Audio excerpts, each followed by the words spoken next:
स्वागत है आप सभी का इंडो नेपाल लाइव के इस स्पेशल खास पेशकश। विधायक जी ऐसे हैं हमारे विधायक जी। आइए इस खास पेशकश में आज हम बात करने जा रहे हैं कल्याणपुर विधानसभा के भावी विधायक सचिंदर प्रसाद सिंह जी से। जानते हैं क्या कुछ खास प्लानिंग, क्या कुछ खास तैयारियां, किन किन मुद्दों पर, किन किन योग्यता, किन आधार पर यह पुनः जनता के बीच पहुंचकर जनता का आशीर्वाद प्राप्त करने जा रहे हैं।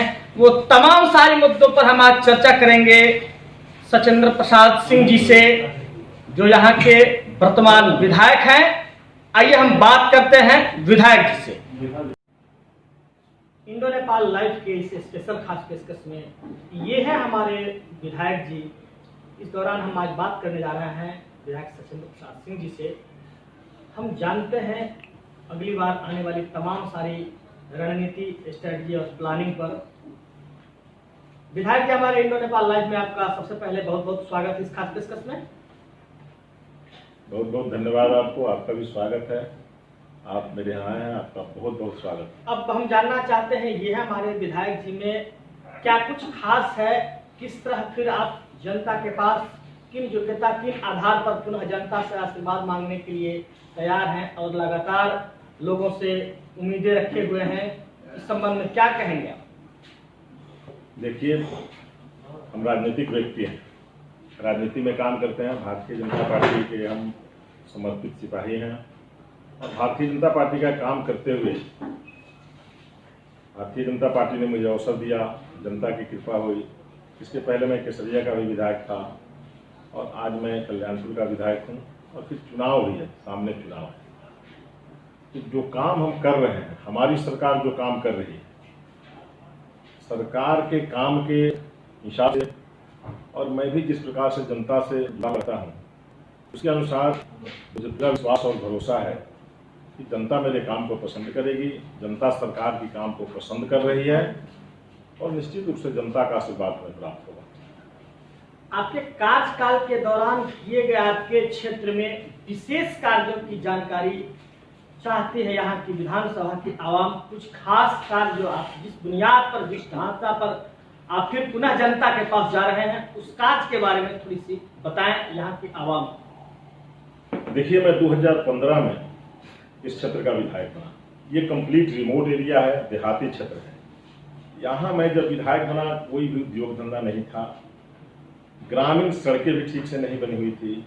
मेरे क्षेत्र में कल्याणपुर विधानसभा का मैं विधायक बनने के बाद सर्वे कराया तो मात्र 12% क्षेत्रों में बिजली थी, मात्र 20% घरों में शौचालय था, लगभग 22% लोगों के पास बैंक का अकाउंट था।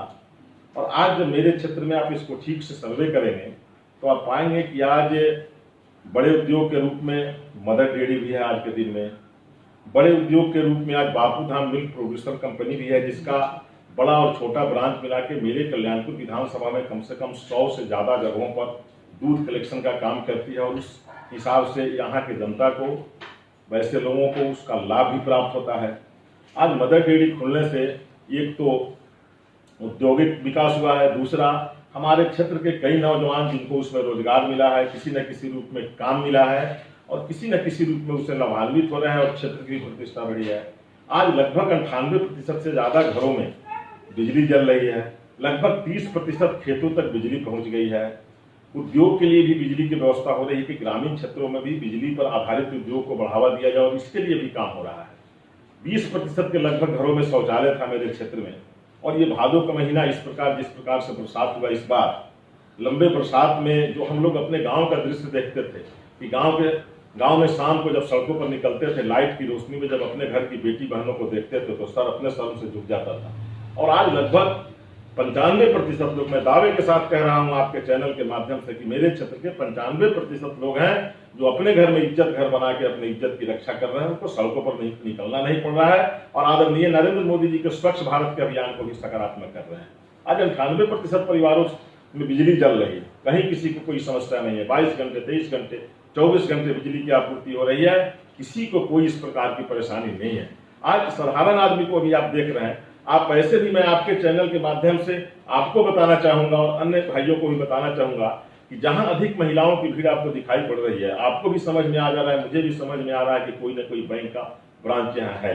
इन लोगों ने खाता के माध्यम से, डीबीटी के माध्यम से सरकार की जितनी योजनाएं हैं, प्रधानमंत्री, मुख्यमंत्री सरकार की जितनी योजनाएं हैं, सब डीबीटी के माध्यम से आम आवाम को प्राप्त हो रहा है।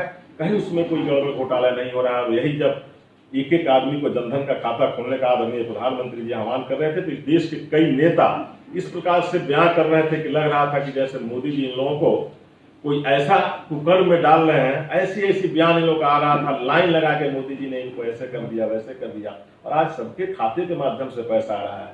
मैं दावे के साथ कह सकता हूं आपको कि पिछली और इसके पहले की जो सरकारें रही है, चाहे आरजेडी की सरकार रही हो, कांग्रेस की सरकार हो, आप किसी गरीब की बस्ती में चले जाइए, किसी अनुसूचित बस्ती में चले जाइए, जहां 100 में 100% भी इंदिरा आवास का भुगतान हो गया हो, अगर वहां 15%, 20% से ज्यादा इंदिरा आवास का मकान बना हो, तो मैं आपको चैलेंज करता हूं। लेकिन आज वही पैसा प्रधानमंत्री आवास के लिए आदरणीय नरेंद्र मोदी जी, नीतीश कुमार जी भेज रहे हैं गांव के लोगों के पास, तो आज उनका घर बन रहा है। इस प्रकार से अन्य सारी मेरे क्षेत्र में मात्र जो कच्ची सड़कें थी, मात्र लगभग 22-23% भूभाग पर ही जो सड़कें हैं, उसका 22-23% भूभाग पर ही सड़क थी। आज लगभग 70% से ज्यादा भूभाग पर या तो सड़क बन गई या बनने के प्रोसेस में है, या इस बार थोड़ा कोरोना, वैश्विक महामारी कोरोना और बरसात के चलते कई काम अभी शुरू नहीं हुए, जो प्रोसेस में है वो काम भी हो जाएगा। और रह गया मान सम्मान और जुड़ने का बात, तो आप मेरे क्षेत्र के किसी भी गांव में जो सकारात्मक लोग हो, जो नकारात्मक लोग हो उनकी बात मैं नहीं करता हूं, लेकिन जो भी सकारात्मक लोग हैं, अपने पार्टी के कार्यक्रम के माध्यम से, समाज के किसी कार्यक्रम के माध्यम से, किसी पूजा पाठ उत्सव जग में, या व्यक्तिगत उनके यहाँ कोई कार्यक्रम में, कोई सुख में दुख में, कोई गांव मेरा नहीं है मेरे विधानसभा क्षेत्र का 150 में कोई भी 149 गांव में कोई गांव नहीं होगा जहां कम से कम मेरा 10 बार से कम यात्रा हुआ होगा। 10 बार से 500 बार तक मैं उस गांव में गया होऊंगा और लोगों से हमारा रूबरू हुआ होगा। जिसकी जो बातें रही होगी, समस्याएं रही होगी, आमने सामने बातें हुई होगी और कई प्रकार की समस्याओं का समाधान भी मैं कराया होगा। आप सुबह मेरे घर पर आए, आप सुबह से भी देखे होंगे कि मेरे घर पर आप वैसे लोग को नहीं देखे होंगे जो बहुत चालू लोग हैं, बहुत उस प्रकार के लोग हैं जो लगता है कि समाज को बहुत ज्यादा प्रभावित करने वाले हैं। जो सामान्य लोग हैं, सामान्य लोगों को भी आप देखे होंगे मेरे पास। जब भी इलाके में रहता हूँ, सुबह अपने घर पे रहता हूँ, सामान्य लोग आते हैं, 10 बजे 11 बजे तक उनकी जो समस्याएं होती है बातचीत करके समाधान करने का कोशिश करता हूँ और फिर उसके बाद क्षेत्र में या जहाँ जो काम रहता है मैं निकलता हूँ। तो इस प्रकार से आप औद्योगिक विकास का मामला हो, रोड का मामला हो, बिजली का मामला हो, स्वास्थ्य का मामला हो, सड़क का मामला हो या अन्य कोई मामला हो, आप इसको ठीक से अगर देखेंगे कि जो समस्याएं थी उस समस्याओं में कमी हो रही है कि नहीं। आज मेरे क्षेत्र में 3 वेलनेस सेंटर खुला। प्रधानमंत्री जी का जो स्वच्छ जो भारत है, जो स्वास्थ्य के संबंध में लोगों को स्वस्थ करने का मामला है, लगभग 60% लोगों को आयुष्मान भारत का कार्ड प्राप्त हो गया है, जिससे 5-5 लाख रुपए की राशि उनको प्राप्त हो रही है। लोग उससे बेहतर तरीके का इलाज करा रहे हैं। अन्य भी कई प्रकार की सुविधा। मैं जब यहाँ का विधायक बना था तो ब्लॉक बिल्डिंग का हाल अब आज जाकर देख लीजिए, मेरे यहाँ ब्लॉक बिल्डिंग की क्या स्थिति है। मेरे यहाँ अतिरिक्त जो पावर ग्रिड कल्याणपुर में बना हुआ है, उसके अलावा अतिरिक्त पावर ग्रिड को मैंने सेंक्शन कराया, जिसका काम हो रहा है। वृंदावन के पास पानी के चलते थोड़ा काम रुका हुआ है। इस प्रकार के अन्य सभी काम। फिर मेरे क्षेत्र से अभी राम जानकी पथ गुजर रहा है, जो मेरे क्षेत्र के चकिया से जब आप चलेंगे तो केसरिया, मेरा क्षेत्र होते हुए केसरिया और आगे वो जाने वाला है। अभी 67 करोड़ रुपया के सड़कों का मैंने सड़क का शिलान्यास किया है। कोटवा से भजिया, राजपुर होते हुए साहेबगंज को जोड़ने वाली सड़क का शिलान्यास किया है, जिसका काम भी बहुत जल्दी प्रारंभ होने वाला है। और करीब करीब सड़कों के क्षेत्र में अभी 70% ऊपर इस सड़कों के भूभाग पर काम चल रहा है और जो रुका पड़ा है वो भी प्रोसेस में है। इस बार थोड़ा सा आप जान ही रहे हैं अपने देश की स्थिति, अपने राज्य की स्थिति, इसमें थोड़ा विलंब कुछ कामों में हुआ है, थोड़ा आर्थिक डाइवर्सन भी हुआ है कोरोना के चलते। नहीं तो जो भी रुका पड़ा काम है वो होगा। अब काम को देखने का तरीका दो होता है, एक तो सकारात्मक तरीके से हम किसी को देखते हैं और एक उसको देखते हैं अपने तरीके से। हमारा अपना क्या मन है, अपना क्या देखने का तरीका है। तो अपने तरीका से देखेंगे तो फिर आपका जो सोच और चिंतन होगा उस तरह से उसको बयान करेंगे, और फिर जब काम के दृष्टिकोण से उसको देखेंगे तो काम के दृष्टिकोण से बयान करना पड़ेगा। अब नवंबर महीने तक आदरणीय मोदी जी ने राशन फ्री कर दिया है। पहले वही लोग इस भादों के महीने में जो बोरा और झोरा कांच कर दाब के साहूकार के दुकान पर जाते थे, महाजन के घर पे जाते थे, जो हमको अनाज दीजिए खाने के लिए, आज वो लोग बोरा में रख के, सच्चाई है, झोला में रख के कुछ ना कुछ उसी साहूकार के दुकान पर ले जा रहे हैं। और उसको अदल बदल करके दूसरा सामान ले आके घर में खा रहे हैं। इस सच्चाई को स्वीकार करना पड़ेगा। आज किसी को राशन का दिक्कत नहीं है, अरबों रुपया खर्च हो रहा है आपको इस महामारी के दौर में, फिर भी न किसी को राशन का दिक्कत है, न किसी को किरासन की जरूरत है, घर घर में बिजली है, और इस प्रकार से न दवा इलाज की दिक्कत हो रही है, न देश के सीमा पर कोई जरा भी कोई असुरक्षा किसी को महसूस हो रहा है, न गांव में किसी को असुरक्षा महसूस कर रहा है। कानून के राज में आदरणीय नरेंद्र मोदी और नीतीश कुमार का जो राज है, सुशासन का राज है, सबका साथ सबका विकास, कानून का राज है, किसी को न कोई भय है न किसी को डर है। 12 बजे रात को भी लोग आज के दिन में निकल रहे हैं। हाँ, अब छोटी छोटी घटनाएं कभी कभी होती रहती है, जब तक ये सृष्टि रहेगी तब तक होती रहेगी, मैं इस बात को स्वीकार कर सकता हूं, लेकिन कोई बड़ी घटनाएं नहीं हो रही है। और घटनाओं का जो प्रतिशत था वो जो पिछली सरकारें थी, आरजेडी की सरकार और कांग्रेस की सरकार, उससे बहुत कम हुई है। विधायक, कुछ लोग आपके क्षेत्र के कुछ लोगों का कहना है कि आपको देखिए ये हाल देख सकते हैं कि जो सड़कों की स्थिति है, कच्ची सड़कें, ये बात की तस्दीक करती है कि इससे हम यह स्पष्ट प्रमाणित करते हैं कि आज भी हम लोग 70 साल पहले हैं। तो जहाँ की सड़कें मजबूत और स्थिति में नहीं हो, वहाँ के और भी मूलभूत सुविधाएं और तमाम सारी विकासशील स्थिति को कैसे हम देख सकते हैं और उसमें क्या कुछ दृष्टिगत कर सकते हैं, ये तमाम सारे कुछ लोगों का कहना है आपके क्षेत्र में, उस पर क्या कहेंगे आप? देखिए, जिन लोगों को तर्क करना है उनको वर्क नहीं करना है। तर्क का कोई अंत नहीं होता है। हम दिन भर बैठ के जितना तर्क करें कम पड़ेगा, वो ज़्यादा नहीं पड़ सकता है। न तो तर्क का अंत है और न तर्क करने वाले वर्क में जाते हैं। मैं आपको एक छोटा उदाहरण देता हूँ। आज के दिन में कुछ ऐसे लोग आपको मिलेंगे, कुछ ऐसे नौजवान मिलेंगे, जो नौजवान कहीं बैठ के फेसबुक पर सड़क में गड्ढा है इसका कमेंट करते हैं, लेकिन बहुत कम नौजवान आपको मिलेंगे जो उसी सड़क के गड्ढे में बगल से एक टोकरी मिट्टी या कहीं से गिट्टी ला के उसमें डाल के उसको ठीक कर देते, ना उनको परेशानी हो ना दूसरे को परेशानी हो। कमेंट उसमें जरूर करेंगे, कुछ वैसा काम भी नहीं कर रहे हैं जिसमें वो बहुत बिजी हैं। अब इसको हमको भी स्वीकार करने में कोई दिक्कत नहीं है कि लगातार इस बारिश के दौर में लगातार बारिश हो रहा है, और इस दौर में कोई कहे कि सड़क नहीं टूटेगी, ये तो अपरिहार्य बात हो जाएगा ना। बारिश होगी, सड़क टूटेगा ही। और लगातार आप मार्च महीने से अभी तक आप देख लीजिए कि लगातार 5 दिन 7 दिन तक, 1 सप्ताह तक बारिश कभी रुका हो। और इस बार जिस प्रकार से बारिश हो रही है, कई लोगों का तो ये भी कहना है कि हम लोग जो 1950 के पहले जो बारिश देखे थे उससे ज्यादा बारिश हम लोग इस बार देख रहे हैं। तो लगातार जब बारिश हो रही थी, अभी लगातार 3 दिन तक बारिश हुआ, सुबह में भी हल्का सा बूंदा बूंदी इधर हुआ। आज थोड़ा मौसम खुला हुआ है, काम कोई करना भी चाह रहा है तो उसको भी परेशानी हो रही है। हम लोग अपने दृष्टिकोण से देखते हैं, लेकिन बड़ी बड़ी कंपनियां जो सड़क का काम लिए हुए हैं, सैकड़ों मजदूर को डेली बैठा के खिला रही है, काम उसका नहीं हो पा रहा है। उसके पास 50 मशीन बैठे हुए हैं, उसका पोकलैंड बैठा हुआ है, उसका जेसीबी बैठा हुआ है, उसका सड़क निर्माण का कई प्रकार का मशीन बैठा हुआ है, जिसका ड्राइवर, जिसका उसको बैंक का किस्त देना पड़ रहा है, वो भी काफी परेशान है। जिसको भी टेंडर मिला वो भी नहीं चाह रहा है कि हम काम को रोके, लेकिन मौसम के मिजाज के चलते काम में परेशानी हो रही है और सड़कें इस बार ज्यादा टूटी है। हम सब लोग महसूस इसको कर रहे हैं, इसलिए कि बारिश ज्यादा हुई है। और जिन सड़कों का काम भी शुरू करना है, उन सड़कों का काम इसलिए शुरू नहीं हो पा रहा है कि सड़कें सूखी नहीं मिल रही है, सड़कों पे पानी भरा हुआ है। जैसे ये पानी कम होगा, जैसे बरसात कम होगा, जो भी टूटी रुकी हुई सड़कें हैं, जिनका टेंडर हो गया है, जिनका एग्रीमेंट हो गया है, वो सब काम में शुरू हो जाएगा। दोबारा वाला यहाँ का आपका अगर नेतृत्व आपको मिलता है तो क्या कुछ खास करने की प्लानिंग आपके अंदर चल रही है या क्या कुछ खास प्लानिंग किए हैं? देखिए, मैंने आपको पहले बताया कि ये कल्याणपुर जो क्षेत्र है कंप्लीट रिमोट एरिया है। यहाँ कोई एक नगर पंचायत भी नहीं है। ये पंचायती राज व्यवस्था में यहाँ का 34 का 34 पंचायत है। यहाँ कि किसान का डेवलपमेंट हो।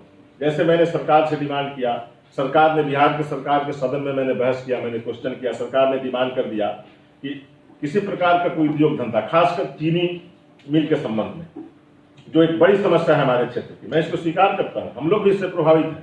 सरकार ने इसको स्वीकार कर लिया। आपको जरूरत होगी तो मैं आपको उसका पत्र भी दे दूंगा, सरकार का जवाब भी मैं आपको दे दूंगा। सरकार ने कहा कि कोई भी उद्योगपति यहाँ उद्योग लगावे, मैं उसको समर्थन करने के लिए तैयार हूँ, मैं उसको सहयोग करने के लिए तैयार हूँ। मेरे दिमाग में भी है और मैं प्रयास भी कर रहा हूँ। लेकिन चूंकि आपको मैं बता दिया, ओपन इसलिए नहीं कर रहा हूँ, इसको बहुत पब्लिक में नहीं ले जा रहा हूँ कि जब तक काम का प्रारूप सामने नहीं आ जाए। जैसे मैंने मदर डेयरी में लगा, हमारे आदरणीय गार्जियन राधा मोहन जी भारत सरकार के कृषि मंत्री थे, उन्होंने मुझसे इस विषय में राय विचार किया कि आप जमीन अगर उपलब्ध कराइए, तो मैं इस दिशा में प्रयास कर रहा हूँ। उन्होंने वैकेंसी कराया जिले में, किसी विधायक से या किसी भी क्षेत्र के दूसरे जनप्रतिनिधि से जमीन की व्यवस्था नहीं, इसमें मैं अव्वल आया, प्रथम आया।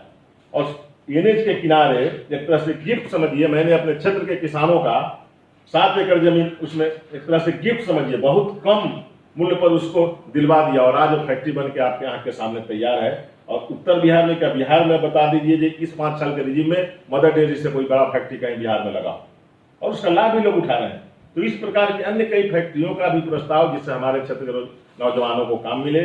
अपने क्षेत्र में डिफेंस के बड़े पदाधिकारियों से हमारी बात हो गई है, विभाग के भी बड़े लोगों से बात हो गई है कि हमारे क्षेत्र के अधिक से अधिक नौजवान लोग, जो मोदी जी का जो सपना है कि हम अपने देश को और ज्यादा मजबूत करें, हम अपने सीमाओं की सुरक्षा करें, तो हमारे क्षेत्र के अधिक से अधिक नौजवान कैसे उसमें जाएं, इसके लिए एक सेंटर खोलना और उसको अपने और समाज के सहयोग से उसको चला के, जो खासकर गरीब नौजवान है हमारे क्षेत्र के, जो नौकरी के लिए काम के लिए भटकते हैं, उनको काम में लगाना। फिर अन्य कई प्रकार की फैक्ट्रियों से हमारी बात हुई है जिसके लिए मैंने जमीन का भी चयन करा लिया है और उनको भी काम में लगाना। और बाकी इस कल्याणपुर को प्रांतीय और राष्ट्रीय मानचित्र पर लाना, बौद्ध सर्किट से इसको जोड़ना, शिव सर्किट से इसको जोड़ना, रामायण सर्किट से ये जुड़ रहा है। और इस प्रकार का जितना नेशनल और इंटरनेशनल सर्किट से जुड़ सकता है, मेरा पूरा प्रयास है। इसके लिए मैं प्रयास भी कर रहा हूं। और क्षेत्र की जो समस्याएं हैं, चाहे सड़क की समस्या हो, रुकी पड़ी थोड़ी बहुत बिजली की समस्या हो, पानी की समस्या हो, इसके लिए तो लगातार हम प्रयास कर रहे हैं। इस बार जनता मुझे मौका देगी, मैं निश्चित रूप से इस समस्या का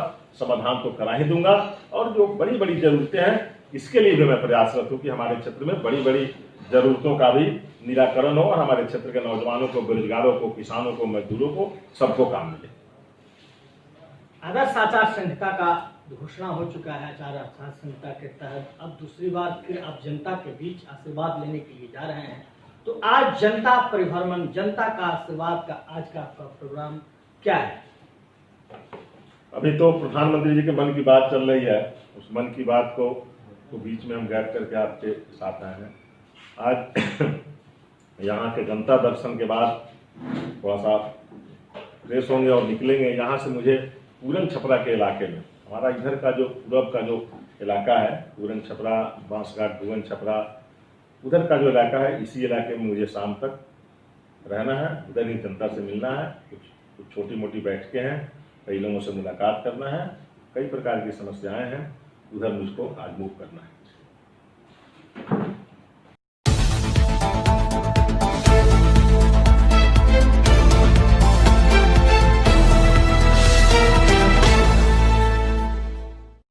के तहत वो तमाम सारी बिंदुओं पर सूक्ष्मता से इंडो नेपाल लाइव की टीम ने बात किया, चाहे वो यहाँ की विकास की बात हो या यहाँ की अन्य तमाम सारी मूलभूत सुविधाओं के बारे में बात हो।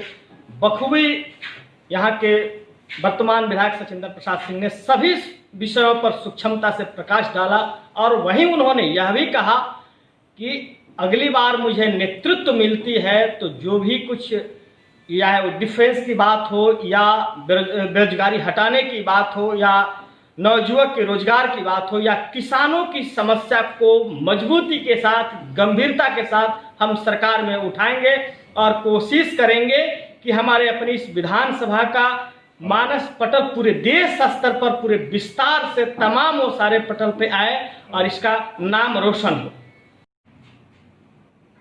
वही इस दौरान विधायक सचिंदर प्रसाद सिंह से जब बात हुई कि क्या क्या समस्याएं थी और आपके द्वारा किन किन समस्याओं पर काम किया गया, सचिंदर प्रसाद सिंह ने बताया कि आपको बता दें कि इनके द्वारा कार्यकाल के बारे में जब पूछा गया और किन किन चीज़ों का इनके द्वारा नेतृत्व किया गया, तो इन्होंने बताया कि मुझे जब ये क्षेत्र मिला तो पूरी तरह बदहाल, पूरी तरह खस्ताहाली और तंगहाली की स्थिति उत्पन्न थी। उस पर लगातार मैंने 5 सालों तक तन मन धन से मिलकर वो मूलभूत सुविधाओं से लेकर सड़क, पेयजल, बिजली, रोजगार, इन तमाम सारे मुद्दों पर मैंने करके और उस स्थिति को आज काफी मजबूत स्थिति पर लाकर मैं इतना जरूर कर दिया हूं कि यहाँ सड़क, पेयजल, बिजली, इन तमाम चीजों को सूक्ष्मता से प्रकाश कर यहाँ के लोग पूरी तरह बिजनेस, व्यापार से लेके छोटे बड़े तमाम उद्योग भी लगे और किसानों के बहुत सारे समाधान भी हुए, बेरोजगार, रोजगार पर भी बहुत सारा ध्यान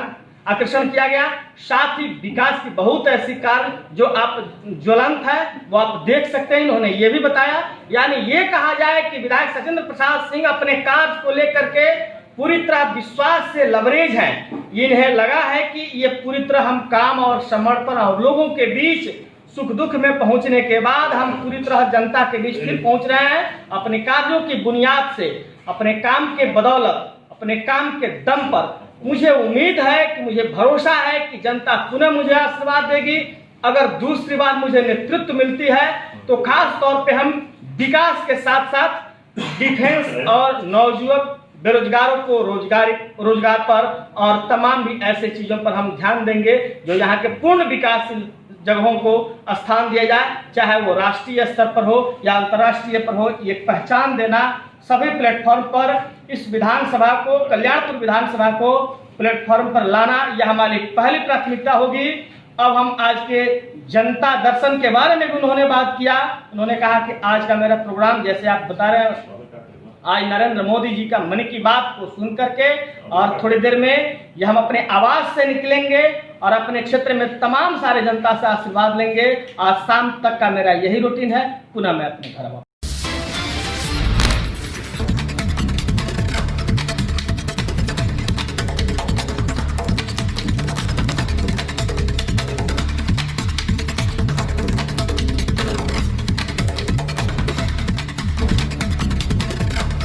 नमस्कार, स्वागत है आप सभी का इंडो नेपाल लाइव में। मैं हूं जयप्रकाश तिवारी। यह है हमारे विधायक जी के दौरान। आज हम चलते हैं विधायक जी के द्वारा किए गए कार्यों के बारे में, वहां के क्षेत्र के उन तमाम जनता से उनकी ही जुबानी सुन लेते हैं कि क्या कुछ किया विधायक जी ने अपने क्षेत्र के लोगों के लिए, चाहे वो सड़क हो, पेयजल हो, बिजली हो, रोजगार हो, स्वरोजगार हो, तमाम सारे मुद्दों पर कितनी खर्रा उतरे हैं तमाम लोगों के बीच। आइए हम यहाँ की जनता से जानते हैं। अभी हम खड़े हैं कल्याणपुर विधानसभा के इस गांव में, जहां हम चलते हैं, जानते हैं पब्लिक का मूड और पब्लिक की राय कि क्या कुछ किया है विधायक जी ने इस क्षेत्र के लिए। आप अपने विधायक जी के काम से कितनी संतुष्ट है आप लोग? आपके क्षेत्र में कितना कुछ काम हुआ है और क्या क्या काम हुआ है, जरा इनके कार्यों के बारे में बताएं। काम नहीं हुआ है, रोड भी नहीं बना। कह रहे थे रोड बनवाने के लिए, रोड भी नहीं बना और काम कुछ नहीं हुआ है। विकास का कुछ काम हुआ है? नहीं, कुछ नहीं हुआ है। हम लोगों को कुछ नहीं हुआ। यानी कि कुछ हुआ ही नहीं विकास का काम? नहीं, हमारे यहाँ कुछ नहीं हुआ है विकास का काम। क्या नाम है आपका? रमेश कुमार यादव। जाते हैं तो उन लोग का करना है कि जो रोड पर कीजिए, रोड तक चलते आप लोग को बड़ी परेशानी है जनता के। दूसरा का हम लोग की परेशानी है, आने जाने में भी दिक्कत है। बस कच्चा सड़क है? कच्चा सड़क है, सड़क तो है पक्की, बाकी गड्ढा गुड्ढी है, मरम्मती नहीं हुआ है, नहीं इस पर पिच बना है। ये सरकारी रोड है, कोई पब्लिक रोड नहीं है। विकास का और क्या काम जो हुआ है उसके बारे में कुछ बताइए। विकास में हम लोग तो पूरा जानते नहीं है। हम लोग तो देहाती आदमी है, जस्ट किसान आदमी है, जो घूमता फिरता है वो लोग जान नहीं रहा कि हाँ कैसा क्या है। आपको क्या समस्या दिखता है क्षेत्र में? क्या कुछ नहीं हुआ क्षेत्र में? यही रोड जो है हम लोग के सामने जो रोड है तो देखने में हम लोग का बहुत तकलीफ है, आने जाने में दिक्कत है। बाढ़ का पानी से निकासी नहीं हुआ है, यही सब है। दूसरा का क्या नाम है आपका? वासुदेव शाह। यहाँ की सड़क की जो काफी जर्जर स्थिति है, मैं कई क्षेत्रों में भ्रमण किया हूँ तो वहाँ आज भी कच्ची सड़क है। इस बात की ये तस्दीक करती है कहीं न कहीं आज हम लोग इस सड़क को देख के याद आता है कि 70 साल पहले इस क्षेत्र की सड़कें ये बता रही है कि इतनी बदहाल और इतनी जीर्ण शीर्ण अवस्था में, इतने सब कुछ के बावजूद भी इसका मतलब है कि विकास नहीं हुआ है। क्या लगता है आपको, आपके विधायक जी ने क्या कुछ किया है अपने क्षेत्र के लिए, बताएं। नया बागीर जान के अनुसार काम हुआ है, लेकिन वो उस तरह नहीं हुआ जिस तरह होना चाहिए। नहीं, रोड की काफी स्थिति खराब है। हाँ, मिला जुला के खराब है। और क्या कुछ हुआ है? और जो सब नेता लोग करता है वो भी चालू किया है। अब्दुल्ला जी जो किए तो ये भी कर रहे हैं। अब दूल्हा जी भी रिश्वत लिए अंचल ब्लॉक थाना से। कौन विधायक आकर क्या हाँ। कर दिया? अब ये भी ले रहे हैं। नहीं, विकास का काम कहाँ तक हुआ है? विकास पर जो हुआ सो हुआ, हम लोग तो भाजपा के वोट देवे करेंगे। तो ये ना एलपीसी में 2000 रुपये लिया जाता है। ना, इसका ये मतलब कर लो, नहीं इसका कर मतलब है कि मजबूरी में आप इनको वोट देंगे। हाँ, मजबूरी में हम लोग वोट देंगे। तो फिर विकास कैसे होगा? तो विकास का हम लोग लमटेन का विरोधी आदमी है, हम लोग लमटेन का वोट नहीं देंगे। कांग्रेस का विरोधी है। हाँ, कांग्रेस का विरोधी है हम लोग। विकास हो या न हो, कुछ भी हो या न हो, लेकिन वोट इन्हीं को देंगे। हाँ, इन्हीं को देंगे। किनको वोट देंगे? सत्येंद्र सिंह को, भाजपा को, जो भी कैंडिडेट हो भाजपा का भाजपा का जो भी आएगा हम लोग वोट देंगे। Go.